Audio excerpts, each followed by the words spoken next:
గ్రంథము దానియేలు గ్రంథము 6వ అధ్యాయము 28వ వచనం ఈ విధంగా రాయబడి ఉంది.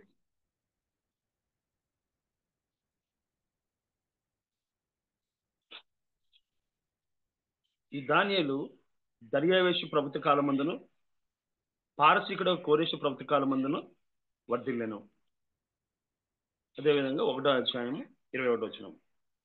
ఈ దానియేలు కోరేషు ఏలుబడిలో మంచు సంవత్సరం వరకు జీవించానని రాయబడి ఉంది. అదేవిధంగా దానియేలు 11వ అధ్యాయం 11వ వచనం. దానియేలు నువ్వు బహుప్రియుడు గనుక నేను యుద్ధకు పంపబడితిని. అదేవిధంగా 18వ వచనం.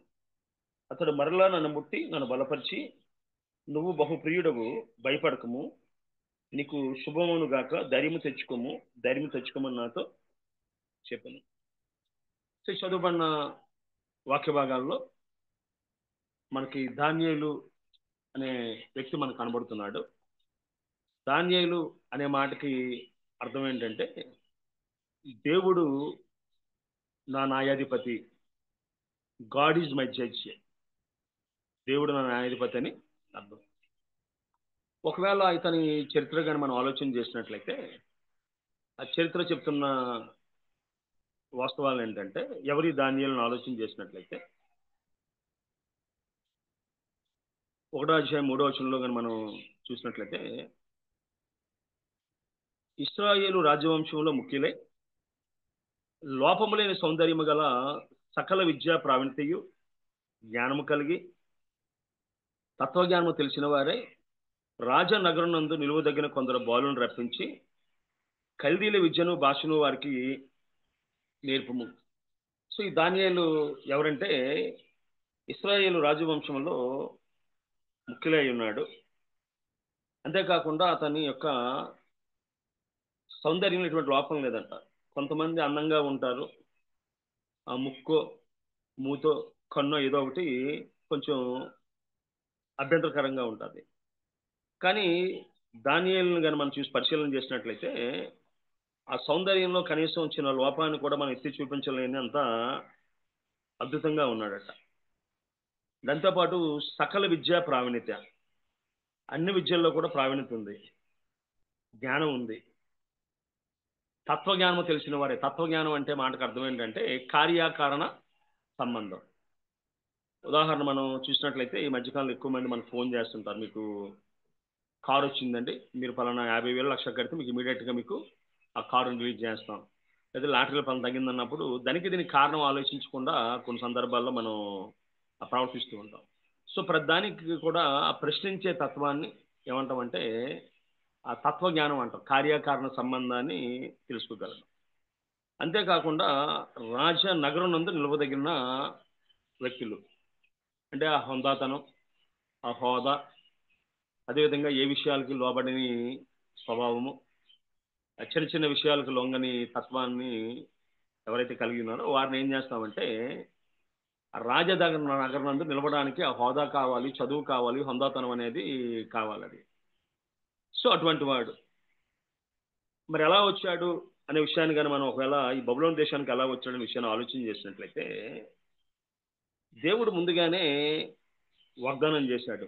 ఎప్పుడైతే ఇశ్రాయేలీయులు దేవుని మాట వినకుండా వారి ఇష్టానుసారంగా ప్రవర్తించినప్పుడు దేవుడు యెషయా గ్రంథం 39:7లో ఈ విధంగా దేవుడు వాగ్దానం చేశాడు. ఏమని వాగ్దానం చేశాడంటే 7వ వచనంలో 6వ వచనం చదువుతున్నాను. రాబో దినముల్లో ఏమీ మిగలకుండా నీ ఇంటినున్న సమస్తమును నేటి వరకు నీ పితరులు సమకూర్చి దాచిపెట్టినది అంతయు బబులోను పట్టణముకు ఎత్తుకొని పోవుదురని సైన్యములకు అధిపతికి యెహోవా సెలవిచ్చున్నాడు. మరియు నీ గర్భమందు పుట్టిన నీ పుత్ర సంతును బబులోను రాజుల నగరం నందు నపుంసులుగా చేయుటగా వారు తీసుకొని పోవుదురు. సో హిజ్కియా దేవుడు తిరిగి మళ్ళీ మంచి ఆరోగ్యం ఇచ్చిన తర్వాత 15 సంవత్సరాలు ఆయుష్ ఇచ్చిన తర్వాత ఆయన ఏం చేశాడంటే బబులోను రాజు బలాదాను కుమారుడైన వ్యక్తి వచ్చినప్పుడు తను కలిగిందంతా కూడా చూపించాడట. చూపించినప్పుడు దేవుడు ఏం చెప్పాడంటే ఒకవేళ మరి వేగుల వారిగా దేవుడు ఆ రాజును పంపించాడని తెలియదు. సో దేవుని యొక్క అనుమతి లేకుండా, సమ్మతి లేకుండా అన్ని చూపించినప్పుడు సో వాడు చూసిన ప్రతిదీ కూడా పట్టుకెళ్ళిపోతాడు అని చెప్పి అది చెప్పడాన్ని మనం గమనిస్తూ ఉన్నాం. అంతేకాకుండా మరియు నీ గర్భమందు పుట్టిన నీ పుత్ర సంతును బబులోను రాజు నగరనందు నపుంసకులుగా చేటుగా వారిని తీసుకొని పోవుదురు. సో ఈ విధంగా మనం చూసినట్లయితే ఆ, రాయబడ్డ మాట అంటే ఈజ్కేలు గ్రంథంలో, అదేవిధంగా రెండో రాజుల గ్రంథంలో రాయబడ్డ మాట అంటే 2 రాజులు 24:15లో అతడు యెహోకాను రాజు తల్లిని, రాజు భార్యను, అతని పరివారమును, దేశంలోని గొప్పవారిని చెరబట్టి యెరూషలేము నుండి బబులోనుపురమునకు తీసుకొని పోయిను. సో అతడు యెహోకాము ఏలుబడిలో వీళ్ళు ఏం చేశారంటే బబులోను రాజులు రాజు తల్లిని, రాజు భార్యలను, అతని పరివారమును, దేశములో గొప్పవారిని చెరబట్టి యెరూషలేము నుండి బబులోనుపురమునకు తీసుకొని పోయినని చెప్పి రాయబడింది. ఆ విధంగా తీసుకెళ్ళి వాళ్ళు ఏం చేశారంటే ఈ యవ్వన బిడ్డలు ఎవరైతే పనికొస్తారో పనికొచ్చిన వారిని వారు నపుంసకులుగా చేసి వారి రాజ్యం కోసం వాళ్ళు వాడుకుంటూ ఉండేవారు. ఎందుకంటే అప్పటి కాలంలో మనం చూసినట్లయితే అది సర్వసాధారణమైన ఆచారంగా ఉండేది.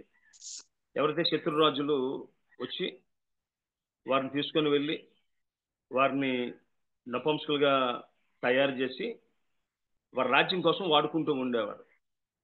ఒకవేళ మనం చూసినట్లయితే ఎందుకు అలా చేసేవారు అంటే ఒకటి కంట్రోల్ అండ్ లాయల్టీ. ఎప్పుడైతే వారికి పిల్లలు ఉండరో, వివాహం ఉండదో, రాజుకు నమ్మకస్తులుగా వాళ్ళు ఉంటారు. అంతేకోసం భవిష్యత్తు కోసం వాళ్ళు పెద్దవాళ్ళు ఆలోచించరు. అదేవిధంగా మనకి రుణశాసం, శత్రుశాసం ఉండకూడదు అంటాంగా. అదేవిధంగా ఏవైతే రాజవంశాన్ని జయించారో రాజవంశం ఇంకెవరు కూడా ఉండకుండా చేయడానికి. అంతేకాకుండా ఎవరైతే ఆ రాజనగరం నందు ఉండి మంచి జ్ఞానం కలిగి ఉంటారో వీరి రాజ్యాలు వారు ఎస్టాబ్లిష్ చేసుకోవడానికి, ఎక్స్టెండ్ చేసుకోవడానికి, పరిపాలనలో వాళ్ళు కూడా ఉన్నది సర్వసాధారణమైన విషయంగా మనకి కనబడుతూ ఉంది. సో ఆ విధంగా తీసుకెళ్ళిన బిడ్డలు వీరు. ఎందుకు మరి దానియేలు వర్ధిల్లాడు అనే విషయాన్ని కానీ ఒకవేళ మనం గమనించినట్లయితే ఆయన బబులోను రాజు అయిన నెబుకద్నెజరు కాలంలో వర్ధిల్లాడు. అదేవిధంగా అతని కుమారుడైన బెల్షస్సర్ కాలంలో వర్ధిల్లాడు. మాదీయుడైన దర్యావేషు కాలంలో వర్ధిల్లాడు. పారసీకుడైన కోరెష్ కాలంలో వర్ధిల్లాడు. సర్వసాధారణంగా మంత్రులు మారుతూ ఉంటారు, రాజు ఒకడే ఉంటారు. కానీ ఒకవేళ దానియేలు యొక్క పరిస్థితిని కానీ మనం గమనించినట్లయితే రాజులు మారిపోతూ ఉన్నారు. దానియేలు మాత్రం వర్ధిల్లుతూ ఉన్నాడని వాక్యం మనకి సెలవిస్తుంది. దానికి సర్వసాధారణంగా ఎందుకు ఈయన వర్ధిల్లాడు? ఆయన 15-20 సంవత్సరాల మధ్యలో ఆయన యెరూషలేముకి ఆయన తీసుకొని రాబడ్డాడు. తీసుకొని వచ్చినప్పుడు వారికి కల్దీల విద్య, కల్దీల భాష వారికి నేర్పించారు. సర్వసాధారణంగా మన పిల్లలు చెప్పే మాట ఏంటంటే ఎందుకు మార్క్స్ తక్కువ వచ్చి అంటే నేను చిన్నప్పటి నుంచి నేను తెలుగు మీడియంలో చదివాను. అదేవిధంగా నేను చదివిన స్కూల్లో మ్యాథ్స్ సార్, సైన్స్ సార్ లేరు అని చెప్పడం కానీ, లేదు మా మ్యాథ్స్ సార్ చెప్తే నాకు అర్థం కాలేదనే విషయాలు మనం చెప్తూ ఉంటారు. ఎందుకంటే చాలా మంది హాస్టల్కి వెళ్ళినప్పుడు కూడా హాస్టల్ నుంచి వచ్చేస్తారు. వాళ్ళు హాస్టల్ అంటే ఇంటి దగ్గర నుంచి ఇంటిని విడిచిపెట్టి ఉండలేక. బట్ వీరి జీవితంలో చూసినట్లయితే సర్వసమృద్ధి ఉంది. రాజకుమారులుగా పుట్టారు, రాజకుమారులుగా వారు నివసించారు. ఒకేసారి చరిత్ర అంతా కూడా మారిపోయింది, వారి జీవితం అంతా కూడా. ఒకప్పుడు స్వేచ్ఛాజీవులుగా ఉండి అనేక మంది సేవకులతో ఉన్నవారి దినాన వాళ్ళు బందీలుగా చేయబడ్డారు. సో వారు నివసించే స్థలం మారిపోయింది, తినే ఆహారం మారిపోయింది, అదేవిధంగా వారిని పిలిచే పిలుపు మారిపోయింది. Everything is changed. రెండోది ఇంకోటి ఏంటంటే ఖైదీల విద్య, కల్దీల భాష నేర్చుకోవాలి వాళ్ళు. దావీదు జీవితంలో మనం చూసినట్లయితే ఆయన ఎప్పుడు కూడా లాంగ్వేజ్ కోసం కానీ, అదేవిధంగా మారిపోయిన పరిస్థితుల కోసం కానీ నెవర్ రిపోర్టెడ్.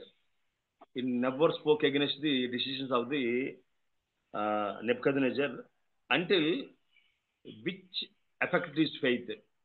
ఆయన విశ్వాసాన్ని ఏదైతే పాడు చేస్తుందో, ఆయన విశ్వాసాన్ని ఏదైతే ఇబ్బందికరం కలిగజేస్తుందో, ఏదైతే తన దేవుని విషయంలో వస్తుందో ఆ విషయాల్లో వారు మాట్లాడడం ప్రారంభించారు. They open their heart, they open there mouth. ఎందుకంటే బంధింపబడ్డా బాధపడలేదు, నూతనమైన భాష కల్దీల భాష నేర్చుకోవాలన్నా బాధపడలేదు, నూతన విద్యా విధానంలో వారిని పెట్టినా బాధపడలేదు, అదేవిధంగా నూతనమైన రాజ్య పద్ధతుల విషయంలో బాధపడలేదు. కానీ ఎప్పుడైతే రాజు భుజించే భోజనము, రాజు పానం చేసే ద్రాక్షరసం ఇచ్చారో అప్పుడు వారు నోరు తెరవడం ప్రారంభించారు. సర్వసాధారణ మనం ఎప్పుడు నోరు తెరుస్తామంటే ఇండియన్స్ అంత ఎక్కువ మంది వారి హక్కులకు భంగం కలిగించినప్పుడు, వారి సదుపాయాలు భంగం కలిగించినప్పుడు ఇంగ్లీష్లో మాట్లాడుతుంటారు. అప్పటి వరకు తెలుగులో మాట్లాడేవారు. సో హక్కుల కోసం, సదుపాయాల కోసం, సంపద కోసం, ఆస్తి కోసం నోరు తెరవలేదు. కానీ మనలాగా వాళ్ళు ఏం చేశారంటే వారి యొక్క పరిశుద్ధత పోవడానికి ఉన్న పరిస్థితుల్లో వారు ప్రార్థన చేసినట్టుగా వాక్యం మనకి సెలవిస్తుంది. మనం చూసినట్లయితే దానియేలు దీవించబడడానికి మొట్టమొదటి కారణం ఏంటంటే 8వ వచనంలో ఈ విధంగా రాయబడింది. రాజు భుజించి భోజనమును పానము చేయు ద్రాక్షారసమును పుచ్చుకొని తన్ను తాను అపవిత్రపరచుకొనకూడదని దానియేలు ఉద్దేశించి తాను పవిత్రుడు కాకుండానట్లు, తన అపవిత్రుడు కాకుండానట్లు వాటిని పుచ్చుకొనకుండా సెలవిమ్మని నపుంసకుల అధిపతిని వేడుకొనగా. సో ఈయన నపుంసకుల అధిపతిని వేడుకున్నాడు. ఆయన, అయ్యా రాజు భుజించే భోజనం మాకొద్దు, రాజు పానం చేసే ద్రాక్షారసం మాకొద్దని. సర్వసాధారణంగా వారు బందీలుగా చేయబడ్డారు, రాజపుత్రులు వారు. ఒక చిన్న ఇలిస్ట్రేషన్ ఉంది. ఒక రోజట ఒక దేశానికి ఒక రాణి గారి కుమార్తె వచ్చింది. వచ్చినప్పుడు ఆమె దారి తప్పి వచ్చింది. వాళ్ళు అడిగారు, అమ్మ నువ్వు ఎవరంటే పలానా రాణి గారు అమ్మాయిని అని చెప్పి అన్నారు. ఇప్పుడు పరిశీలన చేయడానికి ఏం చేశారంటే ఆ రాత్రి 7 పరుపులు వేసి 7 పరుపుల కింద చిన్న చింతపెట్టు పెట్టారట. ఉదయాన్నే మంత్రి గారు వచ్చాడు, ప్రధానమంత్రి వచ్చి అడిగాడు ఆ పాపని, అమ్మ రాత్రి నీకు ఎలా నిద్ర పట్టిందంటే, అయ్యా నా తల కింద ఏదో ఉన్నట్టుగా నాకు అనిపించింది అని చెప్పిందండి. అప్పుడు వాళ్ళు డిసైడ్ చేసుకుంటారు నిజంగా ఈమె రాణిగారి కుమార్తె యువరాణి అని చెప్పి. ఎందుకంటే ఆ చిన్న చింతపిక్క డిస్టర్బెన్స్ కూడా పిల్ల సహించలేకపోయింది. సో ఈ విధంగా చూసినట్లయితే ఆహారం మారిపోయింది, పనివారు అందరూ మారిపోయారు, ఆకలి కోసం ఎదురు చూస్తూ ఉంటారు. సర్వసాధారణంగా హాస్టల్ నుంచి వచ్చి పిల్లలు ఏం చేస్తారంటే అమ్మకు కావాల్సినవన్నీ వండమని చెప్తారు, అది బయటకు వెళ్దాం అని చెప్తారు. ఆహారం మీద చాలా ఆశ కలిగి ఉంటారు వాళ్ళు, ఎందుకంటే హాస్టల్లో ఫుడ్ అంత స్టాండర్డ్గా ఉండదు కాబట్టి. వీళ్ళు బానిసలుగా ఉన్న వారికి అవకాశం కలిగింది. రాజు భుజించే భోజనము, పానం చేసే ద్రాక్షారసం. రాజుగారు దేశంలో శ్రేష్టమైన వాటిని తింటాడు, శ్రేష్టమైన వాటిని తాగుతాడు. బట్ ఈ మనోడు వెళ్ళి ఏమడుగుతాడంటే, అయ్యా ఎవరు చెప్పలేదు, సండే స్కూల్ లేదు అక్కడ, తల్లిదండ్రులు లేరు, తప్పని చెప్పే స్నేహితులు ఎవరు లేరు, ఆయన మట్టుకు ఆయన ఉద్దేశించుకున్నాడు ఆయన. సో మన వ్యక్తిగత జీవితంలో మనం కానీ మన బిడ్డలు కానీ అటువంటి ఉద్దేశాలు మనం కలిగి ఉన్నామా? మనం ఏం చెప్పేది ఏంటంటే ప్రతి దానికి ప్రార్థన చేసుకుని తింటే అన్ని పోతాయని చెప్పి ఆ తినేసే పరిస్థితుల్లో మనం ఉన్నాం. మన ఇశ్రాయేల్ చరిత్ర ఏంటంటే కలగూరల కూర కోసం జాసతో నమ్మేసుకున్న యాసో వారసులాగా చాలాసార్లు మనం ప్రవర్తిస్తూ ఉంటాం. సో మనం ఏం తినకూడదు అవి తినకూడదు, ఏం తాకూడదు అవి తాకూడదు, ఏం చూడకూడదు అవి చూడకూడదు, ఏం తాకూడదు అవి తాకూడదు, ఎక్కడికి వెళ్ళకూడదు అక్కడికి వెళ్ళకూడదు. దేశం కాని దేశంలో ఉన్నప్పటికీ యూదులు, అదేవిధంగా హెబ్రీయులు చాలా పౌరుషం కలిగిన వారు. అబ్రహాం అంటాడు, అయ్యా నూలు పోగు నాకు వద్దు అంటాడు. అబ్రహాం ధనవంతుని చేసింది నువ్వు అనుకున్నట్టు నూలు పోగు నాకు వద్దు అంటారు. వారు దేవుని విషయంలో కానీ, పెట్టుకునే పేర్ల విషయంలో కానీ, వస్త్రధారణ విషయంలో కానీ, ఆహార విషయంలో కానీ చాలా నియమంగా నిష్ఠగా వాళ్ళు ఉన్నట్టుగా బైబిల్ మనకి చెబుతూ ఉంది. దాన్ని రిఫ్యూజ్ చేయడానికి మొట్టమొదట కారణం ఏంటంటే హెబ్రీయులు కొన్ని ఆహార పద్ధతులను పాటించేవారు. They have the law to eat something. బైబిల్లో మనం చూసినట్లయితే ఆది కాండంలో 9వ అధ్యాయంలో కూడా మనకు రాయబడి ఉంటుంది ఏంటంటే రక్తంతో కలిపి నువ్వు ఆహారం తినకూడదు, ఎందుకంటే రక్తము దాని యొక్క జీవం కాబట్టి. మనం చూసినట్టు 9వ అధ్యాయం 4వ వచనంలో అంటాడు, ఆయన మాంసమును దాని రక్తంతో మీరు తినకూడదు, రక్తమే దాని యొక్క ప్రాణం అన్నాడు. అంతేకాకుండా మనకి లేవి కాండంలో కానీ మనం చూసినట్లయితే లేవి కాండం ద్వితీయోపదేశ కాండంలో ఏం తినొచ్చు ఏం తినకూడదు అనే విషయాలు చాలా స్పష్టంగా మనకు అక్కడ చెప్పబడి ఉంటాయి. మనం చూసినట్లయితే 11వ అధ్యాయంలో చూసినట్లయితే 2వ వచనంలో మీరు ఇశ్రాయేలుతో ఇట్లా నుండి భూమి మీద జీవులన్నింటినీ మీరు ఈ జీవులను మాత్రమే తినవచ్చును, జంతువులో ఏది డెక్కలు గలదే నెమరవేయునో దాన్ని తినవచ్చును గాని నెమరవేయిన వాటిని 2 డెక్కలు గల వాటిని వీటిని తినకూడదు. ఒంటె నెమరవేయును గాని దానికి 2 డెక్కలు లేవు గనుక అది మీకు అపవిత్రము. పొట్టి కుందేలు నెమరవేయును గాని దానికి 2 డెక్కలు లేవు గనుక అది మీకు అపవిత్రము. కుందేలు నెమరవేయును గాని దానికి 2 డెక్కలు లేవు గనుక అది మీకు అపవిత్రం అని చెప్పుకొస్తూ 9వ వచనంకి వచ్చినప్పటికి జలచరములన్నిటిని వీటిని తినవచ్చును. సముద్రంలోనేమి, నదుల్లోనేమి, ఏ నీళ్ళలోనేమి వేటికి రెక్కలు, పొలుసులు ఉండునో వాటిని తినవచ్చును. సో ఏం తినొచ్చు, ఏం తినకూడదో మనకు ఒక లిస్ట్ ఇచ్చాడు ఆయన. సో ఇశ్రాయేలు దాన్ని ఖచ్చితంగా వాళ్ళు పాటిస్తూ ఉండేవారు. మనం చూసినట్లయితే పేతురు కూడా అపొస్తలుల కార్యాల గ్రంథంలో అంటాడు, ప్రభువా ఈ చతుర్భాష జంతువులు గాని, అపవిత్రమైన వాటిని గాని ఎప్పుడు కూడా నేను దాన్ని భుజించలేదయ్యా, ముట్టలేదయ్యా అని చెప్పి అక్కడ మనకి చెప్పినట్టుగా బైబిల్ మనకి అక్కడ చెబుతుంది. అయ్యా నేను ఎప్పుడు కూడా వాటిని నేను ముట్టలేదు వాటిని నేను. మనం చూసినట్లయితే అక్కడ రాయబడ్డ మాట ఏంటంటే 10వ అధ్యాయం 12వ వచనంలో అందరూ 12 నుంచి చదువుతున్నాను. అందులో భూమి యందు సకల విధములైన చతుర్భాష జంతువులను, ప్రాకు పురుగులను, ఆకాశ పక్షులు ఉండెను. అప్పుడు పేతురు నువ్వు లేచి చంపుకొని తినమని ఒక శబ్దం అతను వినబడెను. అయితే పేతురు వద్దు ప్రభువా, నిషిద్ధమైనది అపవిత్రమైనది ఏదైనా ఎన్నడను తినలేదని చెప్పగా, సో వారు చాలా పర్టికులర్గా ఉండేవారు ఫుడ్ హ్యాబిట్స్ విషయంలో. అంతేకాదు ఇంకొక ప్రాముఖ్యమైన అంశం ఏంటంటే దాన్ని తిరస్కరించడానికి రాజు భుజించే భోజనము, రాజు పానం చేసే అనేది ఎవరైతే ఆ యొక్క డైటీస్ అనేవారు ఉన్నారో, ఎవరైతే నెబుకద్నెజరు వారు అనుసరించేవారు ఉన్నారో వాటికి అర్పించి దాన్ని తీసుకురావడం జరుగుతూ ఉండేది.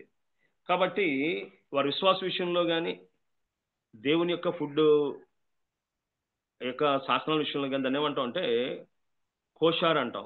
From the Hebrew for the fit for అది ప్రాపర్ అని చెప్పి అర్థం వస్తుంది. దాని అర్థం ఏంటంటే ఆహారం తినడానికి ఏమైతే రూల్స్ రెగ్యులేషన్స్ ఉన్నాయో ఆ కోషార్లో అవి వారు పొందుపరచడం అనేది జరిగింది.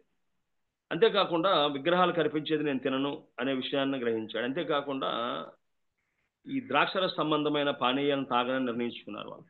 ఈ మధ్యకాలంలో మనం చూసినట్టు మన పిల్లలు ఆ నీళ్ళు తాగడం మనిషి డ్రింకులు ఎక్కువగా తాగుతున్న సందర్భాలు మనం ఎరుగుతూ ఉన్నాం.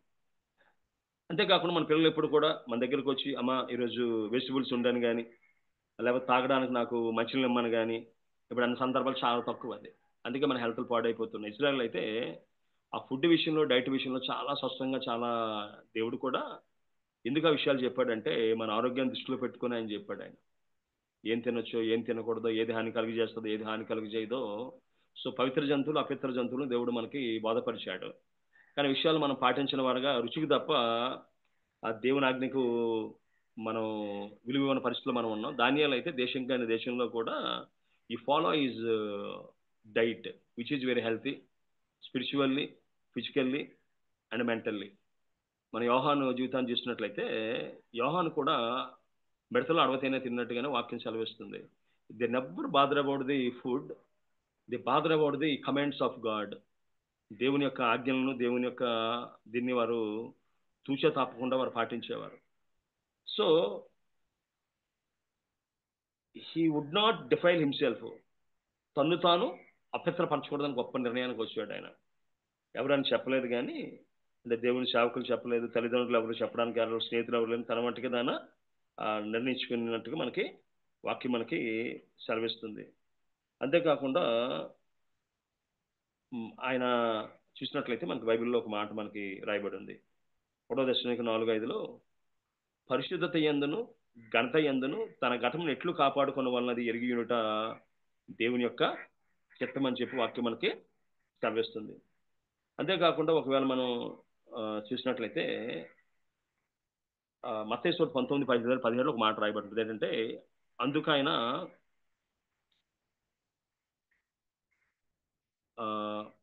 12వ వచనం, మత్తయి 19:12 తల్లి గర్భం నుండి నపుంసకులుగా పుట్టిన వారు కలరు, మనుషుల వల్ల నపుంసకులుగా చేయబడిన నపుంసకులు కలరు, పరలోక రాజ్యము నిమిత్తము తమ్మును తామే నపుంసకులుగా చేసుకొని నపుంసకులు కలరు. ఈ మాటలు అంగీకరింపగలవాడు అంగీకరించును గాకని వారితో చెప్పిన రాయబడింది. సో దేవుని రాజ్యం కోసం వారు తమ్ము తాము నపుంసకులుగా చేసుకొని ఆహార విషయంలో కానీ, శరీర సంబంధమైన విషయాలు కానీ, అన్ని విషయాల్లో కూడా ఉండిపోయారు. చాలా మంది దేవుని యొక్క బిడ్డలు ఈ దినాన యవన కాలంలో ఉన్న చాలా మంది వివాహాలు చేసుకోకుండా ఉండిపోతూ ఉన్నారు. నాకు తెలిసిన చేరెడ్డి దివినయ్య గారని హోలీ మినిస్ట్రీస్ బుడపాడు అయింది. ఆయన ఆఫ్రికా దేశం వెళ్ళినప్పుడు ఈ మార్షియల్ స్టేటస్లో అన్మ్యారీడ్ అని రాశాడు. రాసినప్పుడు వాళ్ళు ఏం చేశారంటే ఎగతాళి చేశారు. నపుంసకులు అన్నట్టుగా వాళ్ళు చెప్పారంట, అవును దేవుని రాజ్యం నిమిత్తం మేము నపుంసకం, లోకంలో నపుంసకం కాదు కానీ మేము దేవుని రాజ్యం నిమిత్తం మమ్మల్ని మేమే నపుంసకులుగా చేసుకుని వివాహన దూరంగా ఉన్నామని చెప్పారట. సో ఈ విధంగా చూసినట్లయితే తను తాను పవిత్రపరుచుకున్నాడు, తను తాను పవిత్రపరుచుకున్నాడు. ఈ యొక్క ఒక ఇలిస్ట్రేషన్ ఉంది ఏంటంటే అది ఈ తండ్ర, అదేవిధంగా కొన్ని ప్రాంతాల్లో కొన్ని ర్యాబిట్స్ ఉంటాయి. వాటికి ఏంటంటే అపరిశుభ్రత అంటే వాడికి నప్పదు వాళ్ళకి. అందుకని ఇది మామూలుగా అయితే దాన్ని పరిగెట్టి పట్టుకోలేరు, వేగంగా పరిగెడుతుంది అది. తన గూట్లోకి వెళ్ళినప్పుడు ఏమైందంటే ఏదైనా అపరిశుభ్రత కానీ ఉన్నట్లయితే, అన్క్లీన్నెస్ ఉంటే దాని లోనికి వెళ్తుంది. వేటగాళ్ళు ఏం చేస్తారంటే తన యొక్క గూటిని ఏం చేస్తారంటే వారు అపవిత్రమైన వాటితో ప్రీతితో నింపుతారు. వాళ్ళు నింపినప్పుడు ఏం చేస్తారంటే లోనికి వెళ్ళకుండా అక్కడ ఆగిపోద్ది. ఆగిపోయినప్పుడు దాన్ని వాళ్ళు పట్టేసుకుంటారు. సో వాళ్ళ ఉద్దేశం ఏంటంటే, దాని ఉద్దేశం ఏంటంటే ప్రాణం పోయినా పర్వాలేదు కానీ పరిశుద్ధత అనేది కోల్పోకూడదు అనే గొప్ప కాన్సెప్ట్ ముందుకెళ్తారు. మనం చూసినట్లయితే యోసేపు, నేను జైల్లో పెట్టినా పర్వాలేదు, నా పరిశుద్ధిని నేను కాపాడుకుంటాను అన్నాడు ఆయన. అదేవిధంగా చూసినట్లయితే మొర్దెకై వంగకియు నమస్కరింపకియు ఉండి తన ప్రాణం మీద దాకా తెచ్చుకున్నాడు ఆయన. అంతేకాకుండా మనం చూసిన శద్రమిష్క అబేద్నెగోలు కూడా ఆ విగ్రహాలని నమస్కారం చేసి తమ పవిత్రను కోల్పోకూడదని ప్రాణం దాకా తెచ్చుకున్నారు వాళ్ళు. సో హెబ్రీయులు పరిశుద్ధకు విలువిచ్చేవారుగా వాళ్ళు ఉంటూ ఉండేవారు. అంతేకాకుండా ఒకవేళ దానియేలు విషయాన్ని కానీ మనం పరిశీలన చేసినట్లయితే ఆయన కోసం ఒక మాట రాయబడి, ఎందుకు వర్ధిల్లాడు, ఎందుకు బహుప్రియుడిగా ఉన్నాడు అనే విషయాన్ని కానీ ఒకవేళ మనం గమనించినట్లయితే ఆయన కోసం ఆ గ్రంథంలో అనేక విషయాలు రాయబడి అందులో కొన్ని విషయాలు మనం చూద్దాం. అందులో మొట్టమొదటిది ఏంటంటే చూద్దాం ఒకసారి 4వ అధ్యాయం 8వ వచనంలో ఈ విధంగా రాయబడి ఉంది. కడపట బెల్తాషాజరు నా దేవత పేరును బట్టి బిడ్డ పొందిన దానియేలు అనువాడు నా ఎదుటికి వచ్చాను. పరిశుద్ధ దేవతల ఆత్మ అతని నుండును కనుక నేను అతన్ని నా కలను చెప్పి తిని అన్నాడు ఆయన. అదేవిధంగా మనం చూసినట్లయితే 18వ వచనంలో నీ యందు పరిశుద్ధ దేవతల ఆత్మ ఉన్నది కనుక నివేదనని చెప్ప సముద్రుడు వంటిని అని చెప్పి అక్కడ రాజు అంటున్నాడు. అదేవిధంగా 5వ అధ్యాయం 11వ వచనంలో కూడా పరిశుద్ధ దేవతల నీ రాజ్యంలో ఒక మనుషుడు ఉన్నాడు, అతడు పరిశుద్ధ దేవతల ఆత్మ గలవాడు, నీ తండ్రి కాలం అతడు దైవ జ్ఞానము వంటి జ్ఞానమును బుద్ధియు తెలివి గలవాడి ఉంటే నీ తండ్రి కనుగొను కనుక నీ తండ్రి అయిన రాజు నెబుకద్నెజరు, శకునగాండు, గాండ విద్యవారు, కల్దీయులు, జ్యోతిష్కు పై అధిపతిగా అతన్ని నియమించింది. దానియేలు శ్రేష్టమైన బుద్ధి గలవాడై కళలు తెలియజేటుకును, మర్మలు బయలుపరచుకును, కఠినమైన ప్రశ్నకు ఉత్తరమిచ్చుటకును జ్ఞానము తెలివి గలవాడుగా కనబడెను. గనుక రాజు అతనికి బెల్తాషాజరుని పేరు పెట్టాను. ఆ దానియేలు పిలువనంపు అతని భావం తెలియజేయని చెప్పినట్టుగా వాక్యం మనకి సెలవిస్తుంది. అంతేకాకుండా మనం చూసినట్లయితే నెబుకద్నెజరు, తన భార్య, అదేవిధంగా రాజు, సో అందరూ చెప్తున్న మాట ఏంటంటే అయ్యా అతడు పరిశుద్ధ దేవతల ఆత్మ కలిగిన వాడు, పరిశుద్ధ దేవతల ఆత్మ అతని యందు ఉంది అనే విషయాన్ని వాళ్ళు పదే వాళ్ళు తెలియజేస్తూ ఉన్నారు. కారణం ఏంటంటే పరిశుద్ధాత్మ కుమ్మరింపు, పరిశుద్ధాత్మ ఆ యొక్క అభిషేకము ఎవరి మీద ఉంటుందో వారిని ఇతరులు స్పష్టంగా చూడగలరట. ఒకవేళ మనం ఆలోచన చేసినట్లయితే అపోస్తుల కార్యాల గ్రంథంలో చూసినట్లయితే అక్కడ రాయబడ్డ మాట ఏంటంటే 6వ అధ్యాయంలో మనం చూసినట్లయితే 10వ వచనంలో విధంగా ఉంది, మాట్లాడు చెందు అతడు అగపరిచిన జ్ఞానమును అతన్ని ప్రేరేపించిన ఆత్మను వారు ఎదిరింపలేకపోయారు. 15వ వచనం చూసినట్లయితే అపోస్తుల కార్యాలు 6:10-15 సభలో కూర్చున్న వారందరూ అతని వైపు తేరి చూడగా అతని ముఖము దేవదూత ముఖముల వారికి కనబడెను. స్టెఫను మాట్లాడుతున్నప్పుడు స్టెఫనులో నింపబడిన దేవుని యొక్క ఆత్మ వారి యొక్క ముఖంలో కనబడ్డది, జ్ఞానంలో కనబడ్డది, మాటల్లో కనబడ్డది. ఒకవేళ మనం చూసినట్లయితే ఈయన పరిశుద్ధాత్మ పూర్ణుడై పరిశుద్ధాత్మ శక్తితో నిండుకున్నవాడుగా పరిశుద్ధుల దేవతల ఆత్మ అతని యందు ఉన్నట్టుగా ప్రపంచం చూడగలుగుతూ ఉంది. పరిశుద్ధాత్మ ఎవరితో సహవాసం చేస్తుంది? ఎవరైతే నీతిమంతులుగా బుద్ధిమంతులుగా ఉంటారో, ఎవరైతే పాపానికి దూరంగా ఉంటారో వారితో పరిశుద్ధాత్మ సహవాసం చేస్తుంది. ఒకవేళ న్యాయాధిపతుల గ్రంథంలో కానీ మనం చూసినట్లయితే 16 అధ్యాయం 20 వచనంలో రాయబడ్డ మాట ఏంటంటే, యెహోవా ఎడబాసినని అతనికి తెలియకుండానే రాయబడి ఉంది అక్కడ. అప్పటి వరకు తన ఇష్టానుసారంగా ప్రవర్తించాడు. అప్పటి వరకు అతనితో దేవుడుండి బహుబలంగా అన్ని విషయాల్లో ప్రేరేపించుకుంటూ వచ్చాడు దేవుడు అతన్ని. ఎప్పుడైతే తిమ్నాతుకు వెళ్ళి స్త్రీని చూశాడో, గాజాకు లోయకి వెళ్ళి వేషం చూశాడో, షోరోకి లోయకి వెళ్ళి ఢిల్లీలను మోహించాడో, దేవుడు ఏం చేశాడంటే ఆయనకు దూరంగా జరగడం ప్రారంభించాడు. ఒక రోజు రానే వచ్చింది. 20వ వచనం చూసినట్లయితే, ఆమె సంసోను ఫిలిష్తీయుల మీద పడుచున్నారు అనగా 16 వచనం అండి. ఆమె సంసోను ఫిలిష్తీయులు నీ మీద పడుచున్నారు అనగా అతడు నిద్ర మేల్కొని, ఎప్పటి అట్లు నేను బయలుదేరి విరజమ్ముకుందని అనుకున్నాను, అయితే యెహోవా తన ఎడబాసినని అతనికి తెలియలేదు. ఈయనైతే తను అపవిత్రపరుచుకొని తన మీద బలంగా దిగొచ్చిన ఆత్మను పాడు చేసుకున్నాడు. ఈయన మనం చూసినట్లయితే 13 న్యాయాధిపతులు 13:24లో, తర్వాత స్త్రీ కుమారునికి అతను సంసోను అని పేరు పెట్టాను. ఆ బాలుడు ఎదిగినప్పుడు యెహోవా అతను ఆశీర్వదించెను. మరియు యెహోవా ఆత్మ జొర్యాకును యెఫ్తాయేలునకు మధ్యన ఉన్న మహానాదానులో అతన్ని రేపుడు మొదలు పెట్టాను. సో దేవుడు అనుగ్రహించిన పరిశుద్ధాత్మ దినాన్ని విడిచిపెట్టి వెళ్ళిపోవలసి వచ్చింది. యెహోవా ఎడబాయవలసి వచ్చింది. కానీ జీవితంలో చూసినట్లయితే ఈ always have the holy spirit, పరిశుద్ధాత్మ అతని మీద బహుబలంగా నిలిచినట్టుగా వాక్యం మనకి సెలవిస్తుంది. అంతేకాకుండా దేవుడు అనేక సార్లు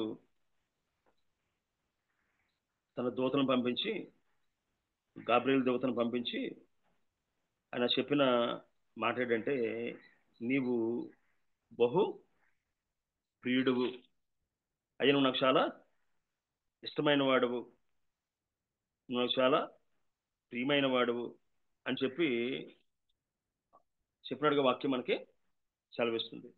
అంతేకాకుండా ఈ దానియేలు గ్రంథంలో మనం కానీ చూసినట్లయితే, దేవుడట గాబ్రియలు దేవదూతను పంపించి అతన్ని బలపరిచినట్టుగా వాక్యం మనకి సెలవిస్తుంది. ఎందుకంటే ఆయన వ్యక్తిగత జీవితంలో ఆ పరిశుద్ధాత్మను కలిగి ఉన్నాడు. అంతేకాకుండా ఎప్పుడు కూడా దేవుని గురించిన ఆలోచనలోనే ఆయన ఉన్నాడు కాబట్టి దేవుడు ఆయన బబులోను దేశంలో ఆయన్ని బహు గొప్పగా వాడుకున్నట్టుగా వాక్యం మనకి సెలవిస్తుంది. ఒకవేళ మనం ఆయన కోసం కానీ ఆలోచన చేసినట్లయితే ఆయన జీవితం అంతా పరిశుద్ధాత్మతో, అంతేకాకుండా దర్శనాలతో ఉన్నట్టుగా వాక్యం మనకి చెప్తూ ఉంది. ఆయన ఎప్పుడు కూడా దర్శనాలతో నిండి ఉండేవాడు.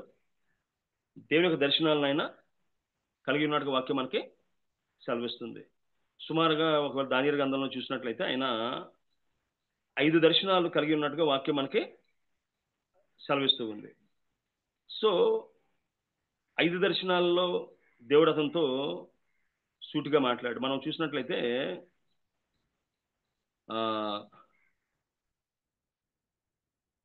8వ అధ్యాయం ఒకవేళ 2వ వచనంలో కానీ మనం చూసినట్లయితే రాయబడ్డ మాట ఏంటంటే,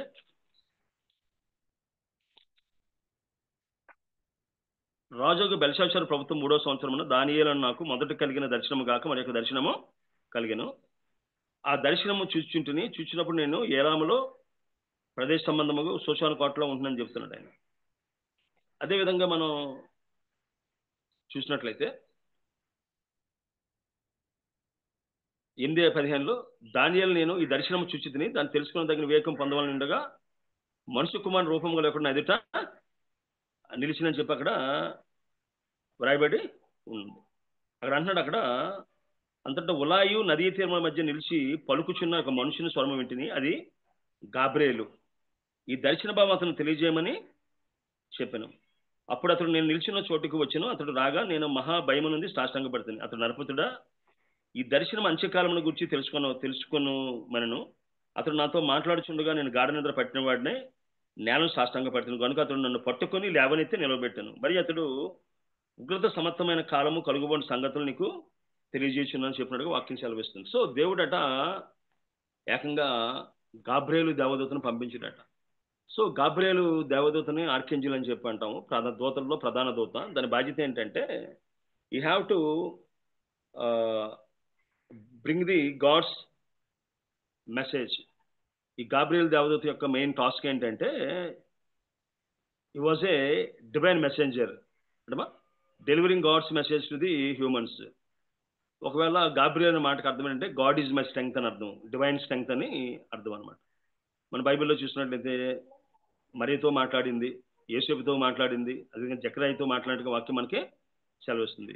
ఇప్పుడు వాళ్ళందరికంటే ముందుగానే దానియేలుతో మాట్లాడినట్టుగా వాక్యం మనకి సెలవిస్తుంది. సో ఆయన పరిశుద్ధ దేవతల ఆత్మ కలిగిన వాడు. ఆయన పరిశుద్ధ దేవతల ఆత్మ కలిగాడన్న సంగతి నెబుకద్నెజరుకు తెలుసు, అతని కుమారుడు అయిన దర్యావేషుకు తెలుసు, అదేవిధంగా రాణి గారికి తెలుసు ఆయనకి, రాణి గారికి తెలుసు ఆయనకి. అంతేకాకుండా తర్వాత కానీ మనం చూసినట్లయితే రాజు ఏమంటాడంటే బెల్షస్సరు దర్యావేషు ఏమంటాడంటే 6వ అధ్యాయంలో ఒక మనం చూసినట్లయితే 20 వచనంలో విధంగా రాయబడి ఉంది, లేదా 18 చదువుతున్నాను. అంతటి రాజు తన నగరునకు వెళ్ళి ఆ రాత్రి అంతా ఉపవాసం ఉండి నాట్య వాయిద్యములను జరగనీయలేదు, అతను నిద్ర పట్టకపోయాను. తెల్లవారుజామున రాజు వెగిరమే లేచి సింహముల గృహ దగ్గరకు త్వరపడిపోయాను. అతను గృహ దగ్గర రాగానే దుఃఖస్వరముతో దానియేలుని పిలిచి, జీవముగల దేవుని సేవకుడు అయిన దానియేలు, నిత్యము నువ్వు సేవించిన దేవుడు నేను రక్షించగలిగినా అని అతను అడిగాను. సో దానియేలు భక్తి రాజులకు తెలిసింది, రాజులకు తెలిసింది, అదేవిధంగా వారి బిడ్డలకు తెలిసింది. మన భక్తి అసలు మన బిడ్డలకు తెలుసా? మన భక్తి మన పక్కింటి వారికి తెలుసా? మన భక్తిని ఇతరులు జ్ఞాపకం చేసుకునేవారుగా ఉన్నారా అన్నది మనం ఆలోచన చేయాలి. ఆ బెల్షస్సరు అనే పేరు ఎందుకు పెట్టిందో కూడా వాళ్ళ అమ్మ చెప్తూ ఉందయ్యా, మహా జ్ఞానం కలిగినాడు, తెలివి కలిగిన వాడు. మనం చూసినట్లయితే రాజు వారి పేర్లు మార్చగలిగాడు కానీ వారి భక్తిని మార్చలేకపోయాడు. రాజు వారి యొక్క పేర్లు మార్చగలిగాడు కానీ వారి విశ్వాసాన్ని మార్చలేకపోయాడు. రాజు వారి దేవత పేరుని పెట్టగలిగాడు కానీ దానియేలు తన దేవుణ్ణి ఆరాధించకుండా ఆపలేకపోయాడు. అంతేకాకుండా మనం చూసినట్లయితే దానియేలు ఎక్కడ చూసినా దేవుని నామాన్ని మాత్రమే గణపరిచినట్టుగా హెచ్చించినట్టుగా మనకి బైబిల్ చెప్తూ ఉంది. అని అంటాడు, చూద్దాం ఒకసారి 2వ అధ్యాయం విషయంలో మనం చూసినట్లయితే ఈ విధంగా అంటాడు, 28వ వచనంలో ఈ విధంగా అంటాడు, అయితే మర్మములను బయలుపరచగల దేవుడు అక్కడ పరలోకమందున్నాడు, అంచె దినమందు కలగబోవుదని ఆయన నెబుకద్నెజరుకు తెలియజేశాను. అది నా శక్తి అని కానీ నా సామర్థ్యం అని కానీ చెప్పలేదు కానీ అయ్యా మర్మాలు బయలుపరిచే దేవుడు అక్కడ ఉన్నాడయ్యా, ఆయన వీటిని నాకు తెలియజేశాను అని చెప్పి అక్కడ చెప్పాడు. అలాగే 47వ అధ్యాయంలో, మరియు రాజు ఈ మర్మం బయలుపరచుటకు నువ్వు సముద్రుడవైతివే, నీ దేవుడు దేవతలకు దేవుడును రాజుల ప్రభును మర్మములు బయలుపరచువాడై ఉన్నాడని దానియేలుకు ప్రత్యుత్తరము ఇచ్చాను. సో దానియేలు దేవుణ్ణి హెచ్చిస్తూ ఉంటే రాజు కూడా దేవుణ్ణి స్తుతించినట్టుగా వాక్యం సెలవిస్తున్నది. 37వ వచనంలో కూడా మనం చూసినట్లయితే తమ కనిన కల ఇదే, దాని భావం రాజు సముఖందని తెలియజెప్తున్నాను. రాజా, పరలోకముందున్న దేవుడు రాజ్యమును అధికారమును బలమును ఘనతయు తమరికి అనుగ్రహించి ఉన్నాడు అని చెప్పుకొస్తున్నాడు. సో తన యొక్క మాటల్లో చూసినట్లయితే పరిశుద్ధాత్మ నింపుదలతో పరిశుద్ధ దేవతల ఆత్మతో కలిగి ఉన్నాడు కాబట్టి దేవుని గుచ్చిన మాటలు తప్ప, దేవుణ్ణి హెచ్చించడం తప్ప, దేవుని గణపరచడం తప్ప తను ఎప్పుడు కూడా గణపరచుకోలేదు. ఆయన 44వ వచనంలో, ఆ రాజుల కాలమందు పరలోకముందున్న దేవుడు ఒక రాజ్యమును స్థాపించును. So you always appreciate God, you always praise God, you always remember God. దేశం కాని దేశంలో ఇతర మతస్థుల మధ్య అది రాజుగారి దగ్గర దేవుని గణపరిచేవాడిగా ఉన్నప్పుడు చివరికి రాజు ఏమన్నాడంటే, నీ దేవుడు దేవతలకు దేవుడు, రాజులకు ప్రభువు, మర్మములు బయలుపరచేవాడై ఉన్నాడు అని చాలా స్పష్టంగా చెప్తాడు. నెబుకద్నెజరు యొక్క జీవితం అంతట్లో కూడా ఆ విషయాన్ని నొక్కి వక్కానిస్తాడు, ఆ విషయాన్ని ఆయన తెలియజేస్తూ ఉంటాడు. అయ్యా నేను దేవుడు గొప్పవాడని చూసి తెలుసుకున్నాను, దేవుని యొక్క శక్తి నేను తెలుసుకున్నాను. తెలుసుకున్న తర్వాత చూద్దాం 4:34 అంటాడు, ఆ కాలం గడిచిన పిమ్మట నెబుకద్నెజరు నేను మరలా మానవ బుద్ధి గలవాడినై నా కళ్ళు ఆకాశం తట్టెత్తి చిరంజీవియు సర్వోన్నతులకు దేవుని స్తోత్రము చేసి గణపరిచి స్తుతించితిని. ఆయన ఆధిపత్యం చిరకాలం వరకు, ఆయన రాజ్యం తరతరములను ఉన్నవి. భూనివాసులందరూ ఆయన దృష్టికి ఎన్నిక రానివారు.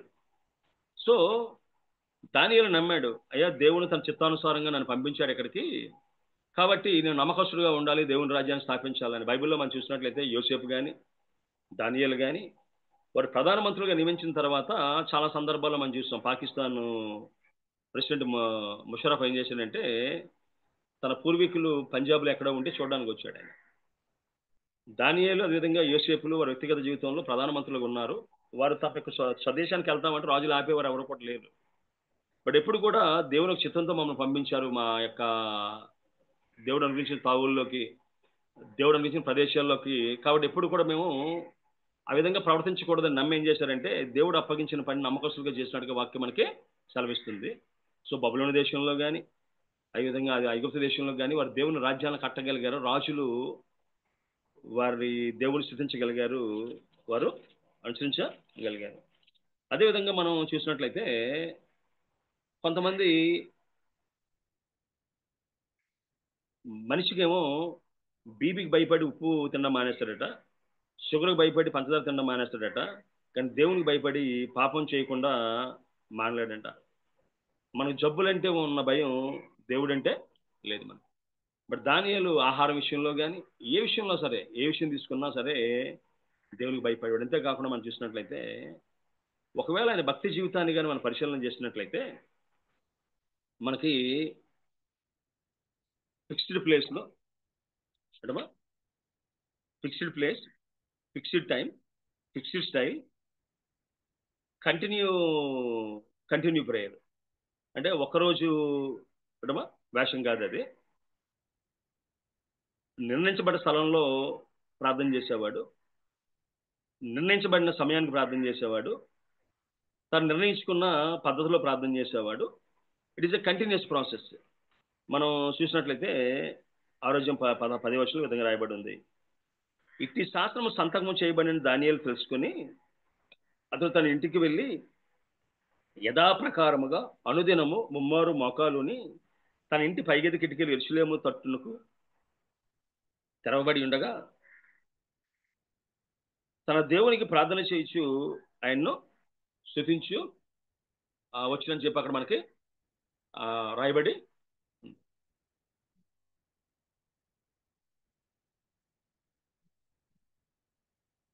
Excuse me.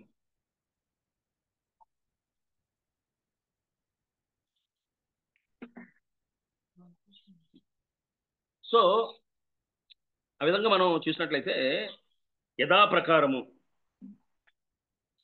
అనుదినము ముమ్మారు మోకాలుని. మన వ్యక్తిగత జీవితంలో కొన్నిసార్లు కంఫర్ట్స్ వచ్చిన తర్వాత మోకాలు వేయడం మర్చిపోయాం మనం. అదేవిధంగా హిందువులకు ఉన్నట్లుగా ఈ దేవుడి గదులు, ప్రార్థన గదులు మనకు లేకుండా పోయాయి. మనకి అంతా కూడా టీవీ హాల్స్, అదేవిధంగా కామన్ హాల్స్ ఉన్నాయి తప్ప ప్రార్థన గదులు లేవు మనకి. మనోడైతే యథాప్రకారం అంటే వర్షం వచ్చినా, వరద వచ్చినా, ఏమొచ్చినా, ఏ పరిస్థితులు వచ్చినా దినానికి ముమ్మారు మోకాలు ఇచ్చి ప్రార్థన చేసేవాడట. అది ఎలా అంటే యెరూషలేము యొక్క తట్టు కిటికీలు తెరిచి ఉండగా ప్రార్థన చేసేవాడు. ఒకవేళ మనం కానీ 122వ కీర్తన కానీ ఒకవేళ మనం చూసినట్లయితే అక్కడ రాయబడ్డ మాట ఏంటంటే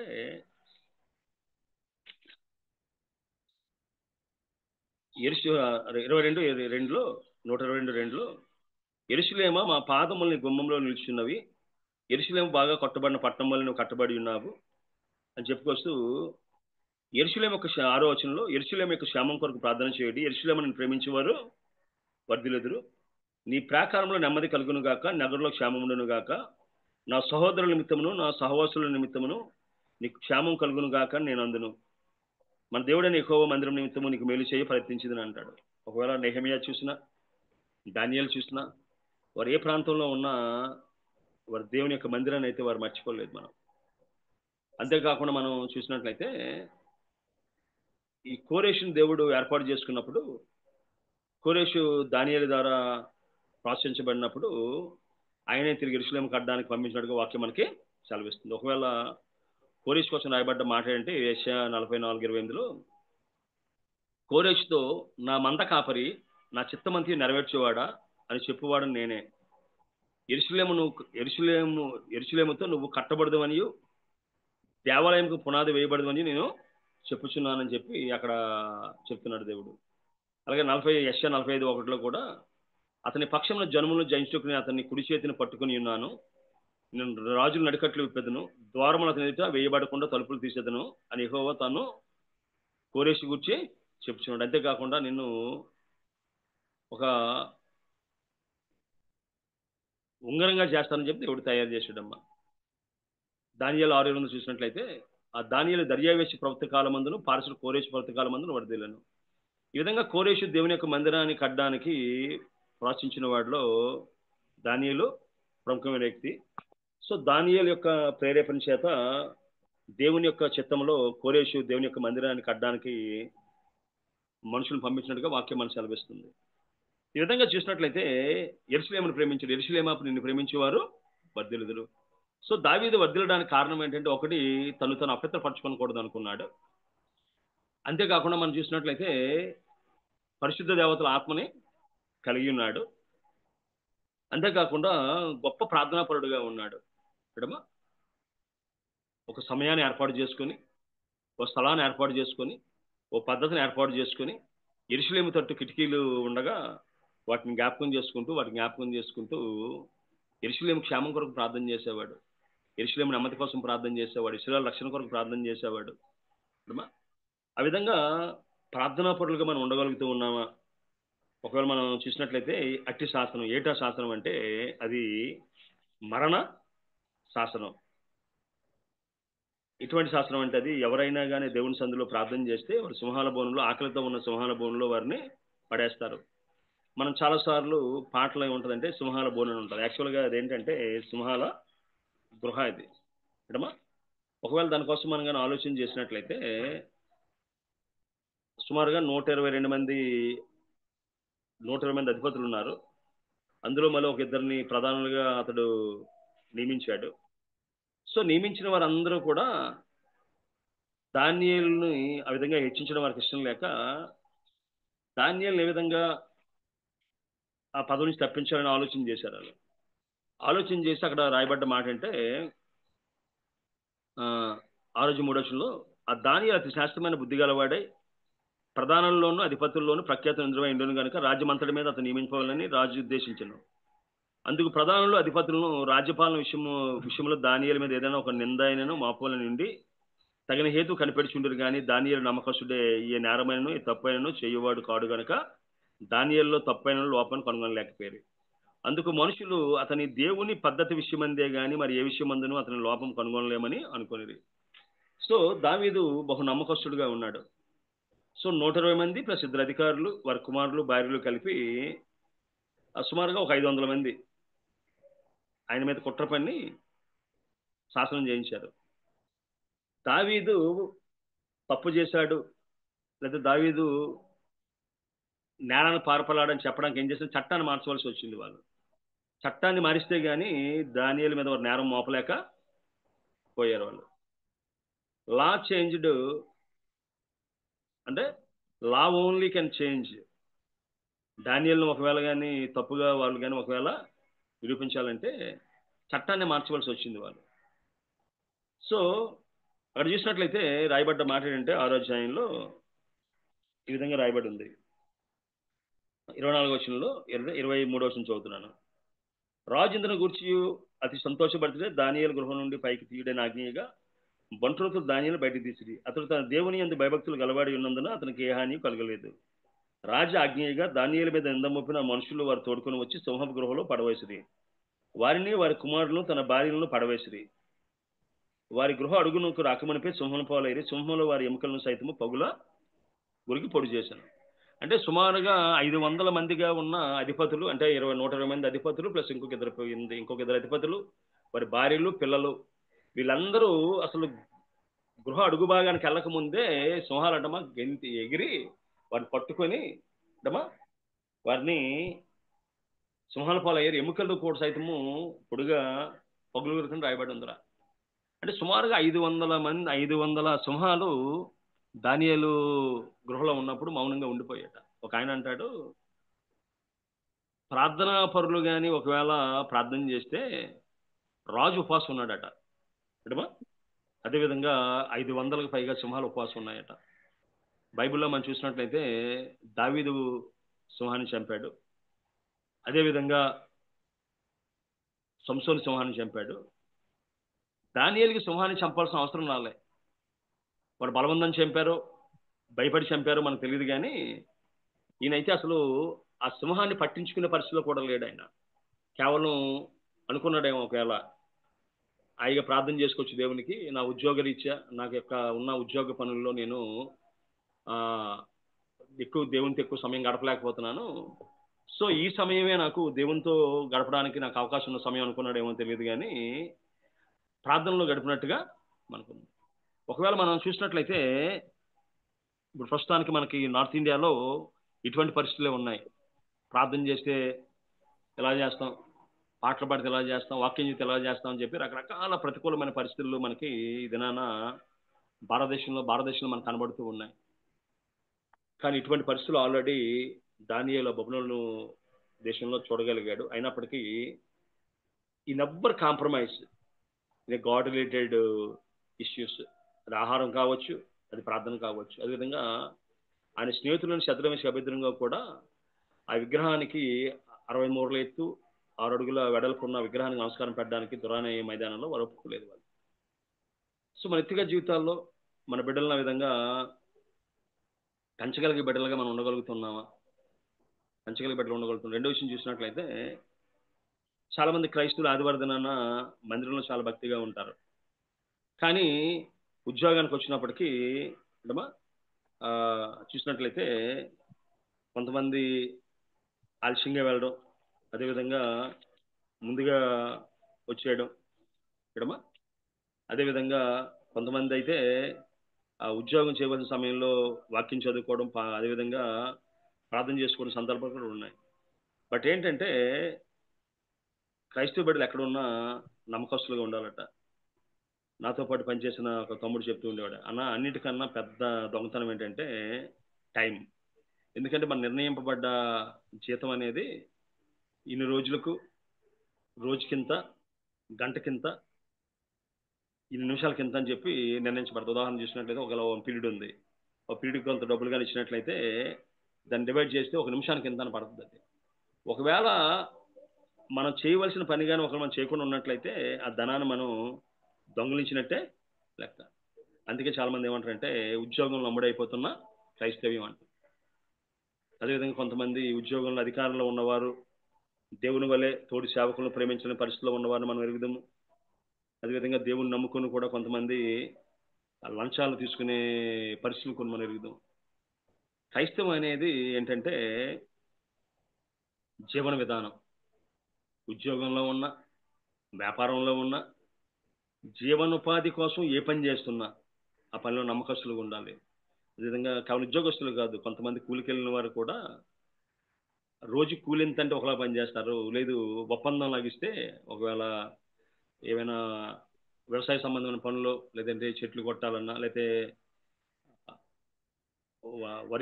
వరిని ఉడాలన్నా ఒకవేళ రోజు కూలి ఎంత అంటే నెమ్మదిగా చేస్తారు. లేదు ఇంత ఒప్పందం, ఈ ఎకరం మీరు ఉడివ్వాలంటే వేగంగా ఇచ్చేవాళ్ళు కూడా చాలా మంది ఉన్నారు. సో మన వ్యక్తిగత జీవితంలో ఏ పని చేసినా ఏమంటారంటే దేవునికి చేసినట్టుగా చేయమని వాక్యం మనకి చెప్తూ ఉంది. దేవునికైతే దేవుడు మన పని అప్పగిస్తే ఏ విధంగా చేస్తామో ఆ విధంగా పని చేయమన్నట్టుగా మనకి వాక్యం మనకి చెప్తుంది. సో దానియేలు తన యొక్క వ్యక్తిగత జీవితంలో శత్రువులు ఎందుకు ఆయన మీద కోపం పెట్టుకున్నారంటే ఈయనట ఈ లెక్కంతా కూడా చెప్పవలసి ఉంది. లెక్కంతా కూడా ఆయన చెప్పవలసి ఉంది. 3వ అధ్యాయంలో చూసినట్టు 6వ అధ్యాయం 3 చూసినట్టే ఈ దానియేలు శాస్త్రమైన బుద్ధి గలవాడే, ప్రధానంలోను అధిపతుల్లోనూ ప్రఖ్యాతి నొంది ఉండేను కనుక రాజ్యం అంతటి మీద అతను నియమింపవాలని రాజు ఉద్దేశించెను. అలాగే 2వ వచనం చూసినట్లయితే ఈ ముగ్గురిలో దానియేలు ముఖ్యుడు. రాజునకు నష్టము కలుక్కున్నట్లు అధిపతులు తప్పకుండా వీరికి లెక్క ఒప్పజెప్పవాలని ఆజ్ఞ ఇచ్చిన. సో వీళ్ళందరూ కూడా దానియేలుకు లెక్క అప్పగించాలి. దానియేలు యథార్థవంతుడు, సత్యవంతుడు కాబట్టి వాడు సంపాదించుకోవడానికి వేరే మార్గం కనబడదు కాబట్టి ఏ విధంగా నింద మోపాలని ఆలోచన చేశాడు. ఒకవేళ మనం చూసినట్లయితే నిందకు ఆస్కారం లేని జీవితాన్ని గడిపాడంటండి.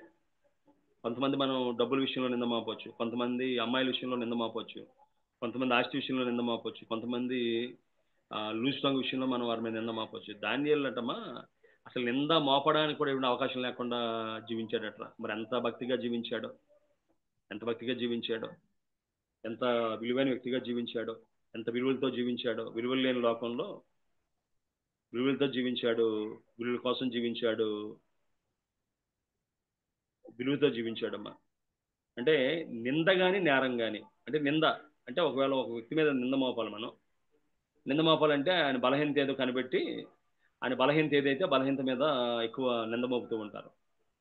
మనం చూసినట్లయితే దానియేలు విషయంలో అటువంటిది ఏం కనబడలేదంట. అయ్యో ఒక్క ఆయనకి మనకి డిఫరెన్స్ ఏంటంటే ఆ ప్రార్థన విషయం, ఆయన భక్తి విషయం, ఆ తప్ప ఇందులో కూడా మన నేరం కనుగొనలేమని చెప్పినట్టుగా వాక్యం మనకి సెలవిస్తుంది. సో మన వ్యక్తిగత జీవితాల్లో నింద మోపడానికి ఆస్కారం లేని వారిగా జీవించగలిగే కృప దేవుడు మనకు అనుగ్రహించిన యేసుక్రీస్తు దినాన్ని అడిగాడు, నాలో పాపం ఉన్నదని మీరు ఎవడు స్థాపించగలరని ప్రపంచాన్ని సవాలు వేసిన వ్యక్తి ఆయన. అదేవిధంగా ఇందాక కానీ మనం ఒకవేళ చూసినట్లయితే దావీదు జీవగ్రంథాన్ని ధ్యానించే వ్యక్తిగా మనకు కనబడుతుంది. ఒకవేళ 9వ అధ్యాయం 2వ వచనంలో కానీ మనం చూసినట్లయితే రాయబడ్డ మాట ఏంటంటే అతడు ఏలుబడిలో మొదటి సంవత్సరం అంతా దానియేలని నేను యెహోవా తన ప్రవక్త యొక్క ఇర్మీయాకు సెలవిచ్చినది తెలియజేసినట్టుగా యెరూషలేము పాడుగా ఉండవలసిన 70 సంవత్సరములు సంపూర్తి యొగుచున్నవని గ్రంథమందు గ్రహించి తిని. సో అంత ప్రధానమంత్రిగా ఉండి ముమ్మారు ప్రార్థన చేసి దేవుని గ్రంథాన్ని ధ్యానించేవాడిగా ఉన్నట్టుగా వాక్యం మనకి సెలవిస్తుంది. సో మనం పిల్లల్ని ఏం అడుగుతామంటే ఏం చదువుతున్నా బాబుని అడుగుతాం తప్ప నువ్వు బైబిల్ చదవని ఇప్పుడు అడగం మనం. మన పిల్లలు చదివిన డిగ్రీల కోసం చెప్తాను తప్ప, ఎంబీఏ ఇంజనీరింగ్ అని చెప్తాను తప్ప, మా అబ్బాయికి బైబిల్ చదవడం వచ్చండి, స్పష్టంగా బైబిల్ చదవగలడు లోపం లేకుండా, సరిగ్గా ఉచ్చరించగలని చెప్పే పరిస్థితులు మనం ఉన్నాము. ఒక ఆయన అంటాడు Bible knowledge itself a great education అంటాడు, reading Bible is the equal to graduation అంటాడు. సో మన బిడ్డల్ని బైబిల్ చదివేవారుగా మనం తర్ఫీదునిస్తూ ఉన్నామా? ప్రతిరోజు ఉదయం సాయంత్రం మన పిల్లల వారు చదువు ప్రారంభించినప్పుడు బైబిల్ చదువుకునే వారుగా మనం ప్రోత్సహిస్తున్నామా? ఎందుకు దానియేలు నలుగురు రాజుల కాలంలో వర్ధిల్లుడంటే జీవగ్రంథాన్ని చదివాడు ఉన్నాడంటమ్మా. అంటమ్మా జీవగ్రంథాన్ని చదివాడు ఉన్నాడంట. దావీదు అంటాడు, ప్రభువా నువ్వు అన్నిటికంటే నువ్వు ఇచ్చిన వాక్యము నువ్వు హెచ్చించి ఉన్నావు అంటాడు. సో సుత్తి లాంటి, సబ్బు లాంటి, అగ్ని లాంటి, శుద్ధి చేసేది, హృదయాలను శోధించే ఆ వాక్యాన్ని మన బిడ్డలు చదివేవారుగా మనకు ఉంటూ ఉన్నారా? దానియేలు వర్ధిల్లడానికి మెయిన్ కారణం ఏంటంటే జీవగ్రంథాన్ని చదివేవాడిగా ఉన్నాడు. అంతేకాకుండా మనం చూసినట్లు ఇందాక 6వ అధ్యాయం 10వ వచనంలో, అదేవిధంగా 9వ అధ్యాయం 30వ వచనంలో కూడా మనం చూసినట్లయితే ఆయన గొప్ప ప్రార్థనాపరుడుగా మనకి కనబడుతూ ఉన్నాడు. ఎప్పుడు చూసినా కూడా ఆయన ప్రార్థన చేస్తూ ఉండేవాడమ్మా. మనం చూసినట్లయితే 18వ వచనంలో 9:18లో నీ గొప్ప కనికరమును బట్టి మేము నిన్ను ప్రార్థించున్నాము కానీ మా స్వనీతి కార్యమును బట్టి నీ సన్నిధిని నిలబడి మేము ప్రార్థించుట లేదని చెప్పి ప్రార్థన చేస్తాం. అంతేకాకుండా 11వ వచనంలో అంటాడు, మేము పాపము చేసిమని ప్రార్థన చేశాడు. అంతేకాకుండా 2వ అధ్యాయం ఒకవేళ 18వ వచనంలో కానీ ఒకవేళ మనం చూసినట్లయితే ఈ విధంగా అక్కడ చేశాడు. తన యొక్క స్నేహితులందరినీ పిలిచి ఏం చెప్పాడంటే చూద్దాం ఒకసారి 17-18 వచనాల్లో. అప్పుడు దానియేలు తన ఇంటికి పోయి తన స్నేహితులైన హనన్యాను, మిస్సాయిలను, అజరేయును సంగతి తెలియజేసి తానును తన స్నేహితులను బబులోనులో తక్కిన జ్ఞానంతో నశింపకున్నట్లు ఆ కళ యొక్క మర్మ విషయంలో పరలోకమందున దేవుని వలన కటాక్షం పొందు నిమిత్తం ఆయన వేడుకొనుడని వారిని హెచ్చరించి, అంతట రాత్రి ఎందు దర్శనం చేత మర్మం దానియేలుకు బయలుపరచబడిన కనుక దానియేలు పరలోకమందున దేవుని స్తుతించెను. సో దానియేలు జీవితంలో దేవుని వాక్యాన్ని ధ్యానించే పరిస్థితులు ఉన్నాయి, దర్శనాలు చేసే పరిస్థితులు ఉన్నాయి, ప్రార్థన చేసే పరిస్థితులు అన్నింటికంట దేవుని స్తుతించాడటమ్మా. మనం చూసినట్టు 2:19లో చూసినట్లయితే గనుక దానియేలు పరలోకమందున దేవుని స్తుతించిన రాయబడి ఉంది.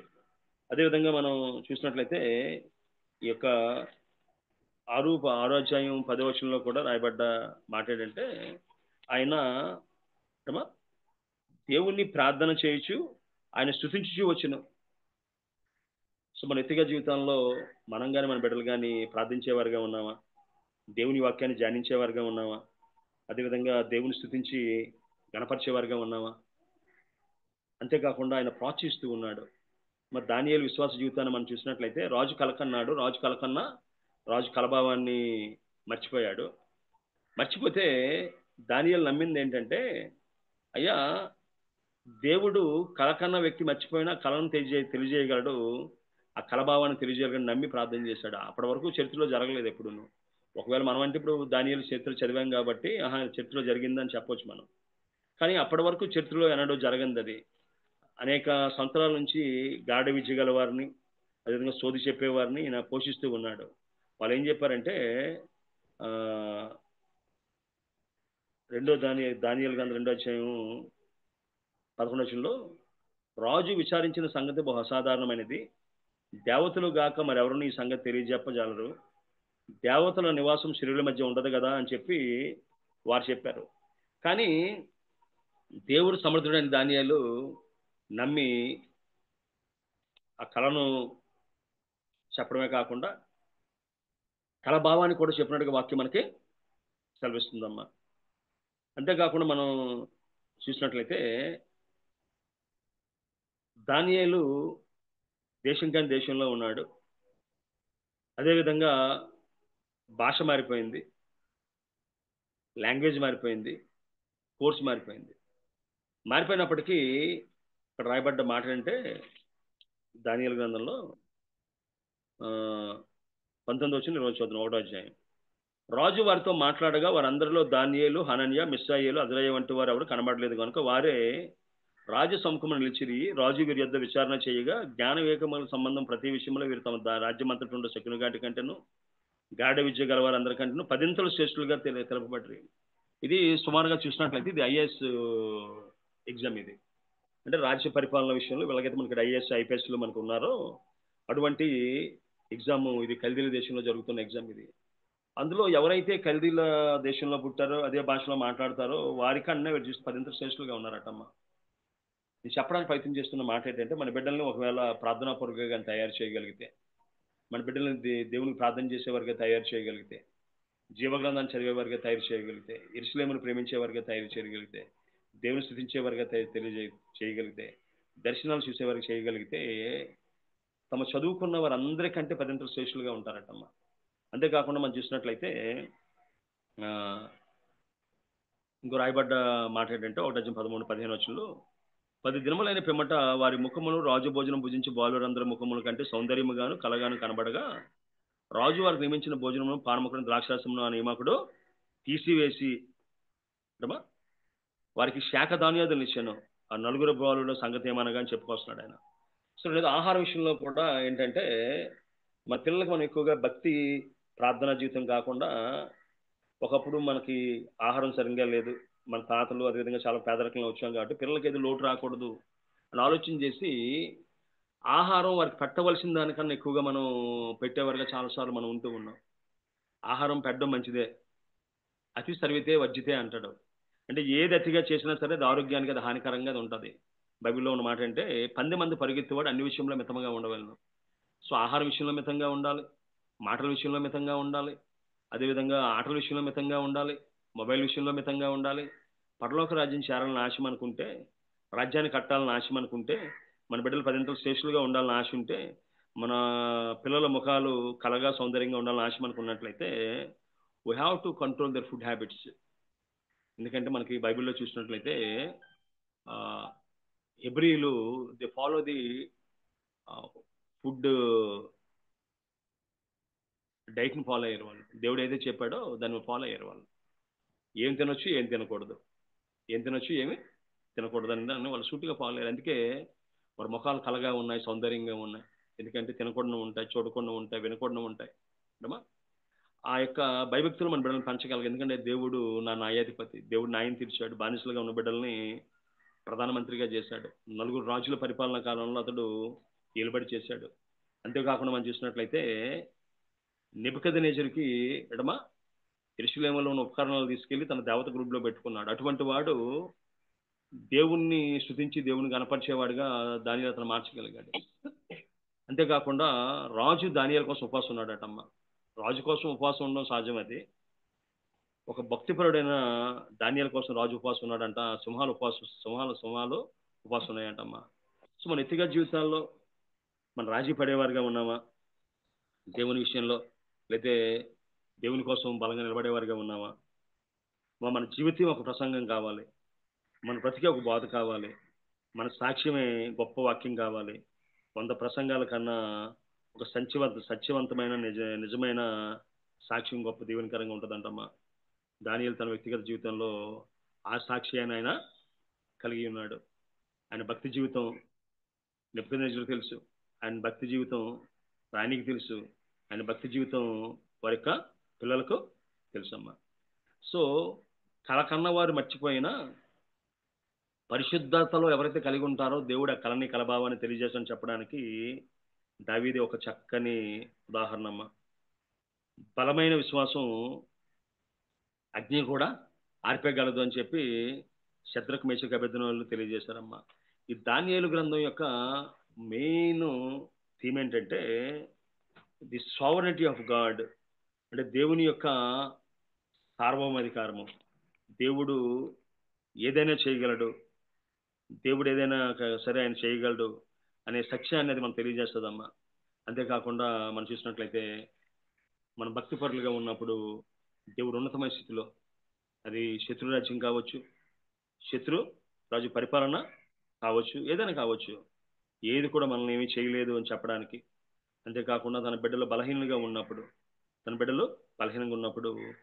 గాబ్రియేలు దేవదూతను పంపించి దేవుడు చెప్తున్నాడు, నువ్వు బహుప్రియుడు, God is willing to say something with all of us, you are so dear to me. If you have any doubts in our spiritual journey and spiritual nature, God send his angel Gabriel, ప్రధాన దేవదూతమ్మ.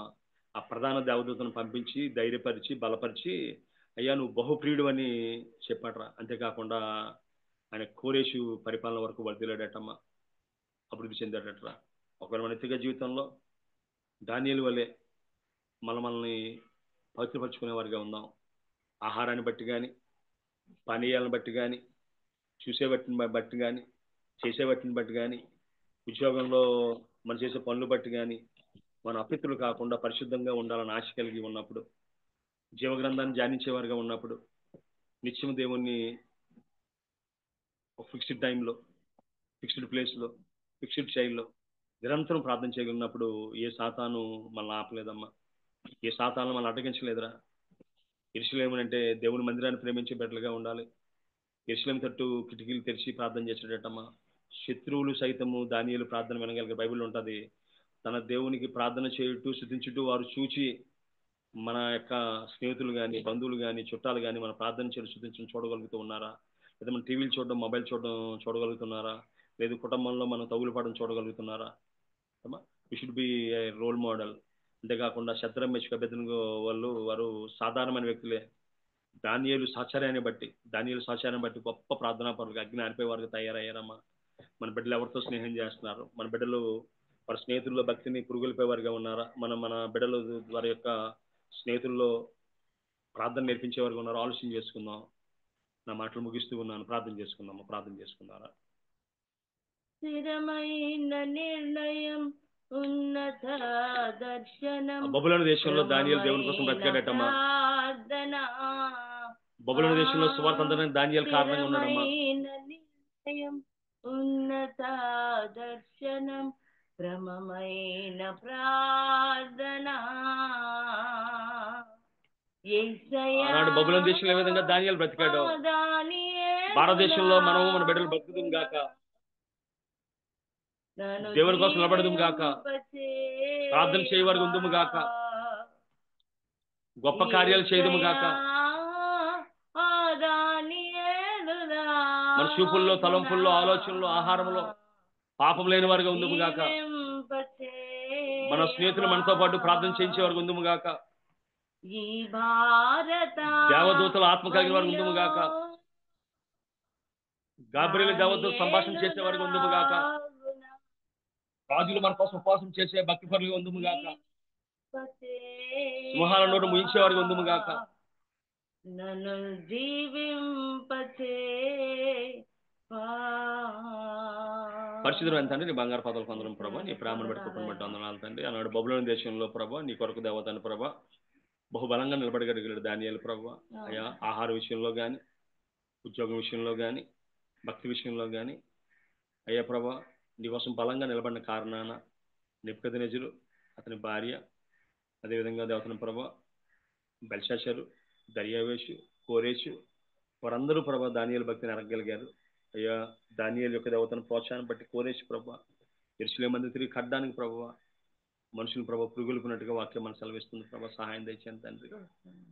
అయ్యా మేము మా బిడ్డలు ప్రభా నీకోసం ప్రార్థన చేసేవారుగా చేయండి. అయ్యా సింహానుభవంలో పడేస్తామన్నా ప్రభా నా ప్రాణం పోయినా పర్వాలేదు కానీ ప్రార్థన లేని జీవితం నాకు వద్దని ప్రభా ప్రార్థన చేసిన దానియేలు వలె మా జీవితాలు మార్చాను ప్రభా. అయ్యా ప్రార్థనే మా ఊపిరి, ప్రార్థనే మా ఆయుధం, ప్రార్థనే మా శక్తి ప్రభా. అయ్యా నీతో సంభాషించకుండా, నీతో మాట్లాడకుండా ఒక్క క్షణమైన ప్రభా బ్రతకలేము ప్రభా. అటు కృప మమ్మల్ని నడిపించాను ప్రభా. అదేవిధంగా ప్రభా అనేక సార్లు మా హక్కుల కోసం, అదేవిధంగా దాని ప్రభా మా సదుపాయాల కోసం ప్రభా నోరు తెరిచాం కానీ ప్రభా అయ్యా ప్రభా మా దాతను ప్రభా మా పరిశుద్ధి పోతున్నప్పుడు తండ్రి మౌనంగా ఉండిపోతున్నాం, రాజీ పడిపోతున్నాం ప్రభా. ప్రార్థన చేస్తున్నాను తండ్రి. అయ్యా రాజీ లేని జీవితాన్ని, భక్తి జీవితాన్ని గడపగలిగే భాగ్యం మాకు దయచేయండి ప్రభా. దానియేలు ప్రభా నీ జీవ గ్రంథాన్ని ధ్యానించేవాడుగా ఉన్నాడు, ప్రార్థించేవాడుగా ఉన్నాడు, స్తుతించేవాడుగా ఉన్నాడు, నీ నామాన్ని గణపరిచేవాడుగా ఉన్నాడు. అయ్యా ఉద్యోగంలో కానీ వ్యాపారంలో ఎక్కడ కూడా ప్రభా నింద లేకుండా, నింద మోపడానికి అవకాశం లేకుండా బతికిన భక్తి జీవితాన్ని మన జీవితంలో దయచేయమని, అదేవిధంగా తన స్నేహితులను ప్రభా అగ్ని నడిపేవారుగా తయారు చేసిన ప్రభా దానియేలు వలె దేవతల ముందు సహాయం తెచ్చామని, దేవదత్తుల ఆత్మ కలిగిన వారుగా మమ్మల్ని సహాయం చేయమని, పరిశుద్ధ దేవతల ఆత్మ కలిగిన వారుగా మమ్మల్ని తయారు చేయమని, రాజు సైతం కూడా ప్రభా మేము సేవిస్తున్న దేవుని స్తుతించేటట్టుగా మనం జీవించే భాగ్యం దయచేయమని. అయ్యా ప్రభా మా వ్యక్తిగత జీవితాల్లో, భక్తి జీవితాల్లో, కుటుంబ జీవితాల్లో దానియేలు వలె వర్ధిల్లగల కృప మాకు అందరికీ దయచేయమని. మేము మా బిడ్డల ప్రభా వారి యొక్క స్నేహితుల కంటే, వారి చదవరుల కంటే 10 ఇంతలు శ్రేష్ఠులుగా ఉండేటట్టుగా అయ్యా దేవతన ప్రభా వారి స్నేహితుల కంటే ప్రభా వారి ముఖాలు సౌందర్యం కలిగి కలగా ఉండగలిగేటట్టుగా ఉంచమని సహాయం చేయమని ఈ చిన్న ప్రార్థన మా ప్రభుని ప్రియకుమారుడు అయిన యేసుక్రీస్తు దివ్యనామమున వేడుకుంటున్నాం పరమ తండ్రి. ఆమేన్. హల్లెలూయా. Praise the lord. Thank you so much అయ్య గారు. మరి దానియేలు జీవితం ద్వారా ఇంకా మన లైఫ్లో, మన వ్యక్తిగత జీవితాల్లో ఏమైనా కరెక్షన్ చేసుకోవాల్సిన నేను హెచ్చరింపడ్డాము. అద్భుతమైన వాక్య పరిచయం చేసిన రెవరెండ్ జామి రవికుమార్ అయ్య గారికి సంఘం తరపున ప్రత్యేక వందనాలు తెలియజేస్తున్నాము. ప్రార్థన చేసుకొని ముగించుకుందామంటే మన మధ్యలోనే పాస్టర్ మురళీబాబాయ్ గారు. అయ్యారు మీరు సిద్ధంగా ఉన్నట్లయితే ముగింపు ప్రార్థన, పరలోక ప్రార్థన ఆశీర్వాదం కోసం కూర్చున్నాం అయ్యారు. ప్రార్థన చేసుకుందాం. వేయగలిగిన తండ్రి, కృపగలిగిన రక్షక, బంగారు పదాలకు వందనాలు స్తుతులు చెల్లిస్తున్నాము నాయన.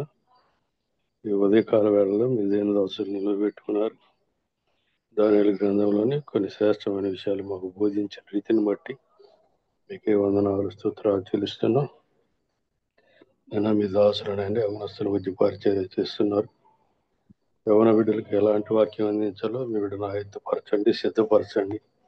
యవన మధ్యలో వారికి కావాల్సిన వాక్యం అందించేటటువంటి జ్ఞానాన్ని ప్రియ బిడ్డకు దాచేయమని ప్రార్థిస్తున్నాం. అలాగే నేను జూమ్ కూడికను ఏర్పాటు చేసి మమ్మల్ని ప్లాట్ఫామ్ మీద తీసుకుని వచ్చిన తమ్ముడు బాబీని బట్టి, బాబుకి సహకరిస్తున్నటువంటి తమ్ముడు జాన్సన్ బట్టి, తమ్ముడు స్వరూపును బట్టి, ప్రియ సహోదరులు మరి జాన్సమ్మను బట్టి, ప్రసిద్ధమ్మను బట్టి, తేజాను బట్టి మీ పాస్తానికి వస్తున్నాము నాయన. బిడ్డలందరినీ దీవించండి, ఆశీర్వదించండి ఆయన. ఈ జూమ్ కుడికలో భారం కలిగి ప్రార్థించిన తల్లులు ఉన్నారు, వారిని కూడా ఆశీర్వదించండి. మరి కుడికలో ఉన్నటువంటి బిడ్డలు ఎలాంటి అక్కర్లకు కలిగి ఉన్నారో మాకు తెలియదు, కానీ సమస్తాన్ని ఎరిగిన దేవ వారి అక్కర్లకు ప్రతి వారికి సహాయం దయచేయమని ప్రార్థిస్తున్నాం. తిరిగి మీదైనా మేమందరం కూడా మా పరిపాటుకు వెళ్తూ ఉండగా తోడుగా ఉండండి. ప్రతి చోట మీ సాక్షిగా ఉండడానికి సహాయం దయచేయమని మా గొర్రె శిలువలో తన ప్రాణాన్ని బలిగి పెట్టిన మా ప్రభువును ప్రియ కుమారుడులో లోకరక్షకుడు యేసుక్రీస్తు వారి అతి శ్రేష్ఠ ఉన్నత నామాన్ని అడిగి వేడుకొని ప్రార్థిస్తున్నాను తండ్రి. ఆమేన్. పరలోకమందున్న మా తండ్రి, నీ నామం పరిశుద్ధపరచబడును గాక, నీ రాజ్యం వచ్చును గాక, నీ చిత్తం పరలోకమందు నెరవేర్చినట్టు భూమి అందరూ నెరవేరును గాక. మా అనుదిన ఆహారం మాకు దయచేయండి. మళ్ళీ అపరాధం చేసిన వారిని మీకు క్షమించిన ప్రకారం అపరాధం క్షమించండి. శోధనలోనికి తెక దుష్టుడు తప్పించండి. రాజ్యము, శక్తి, మహిమ నిరంతరం మీరైనారు తండ్రి. ఆమేన్. మన పరమ తండ్రి అయిన దేవుని ప్రేమ, కుమారుడైన యేసుక్రీస్తు వారి కృప, ఆదరణకర్త అయిన పరిశుద్ధాత్మ సహవాసం చేరుకున్న మనకును సకల పరిశుద్ధులకును సదాకాలము తోడై నడిపించును గాక. ఆమెన్, ఆమెన్, ఆమెన్. అందరికీ వందనాలండి. Praise the lord. హల్లెలూయా. ప్రార్థించిన పాస్టర్ మురళీబాయ్ గారికి ప్రత్యేక వందనం తెలియజేస్తున్నాము. మరొకసారి దేవుని సేవకులు రెవరెండ్ జామి రఘుమరి గారికి ప్రత్యేక వందనాలు. కూడొచ్చిన ప్రతి ఒక్కరికి పేరు పేరున వందనాలండి. Have wonderful day. అందరికీ వందనాలండి. రేపు దినాన్ని తిరిగి కలుసుకుందాము. Have blessed day. Praise the lord.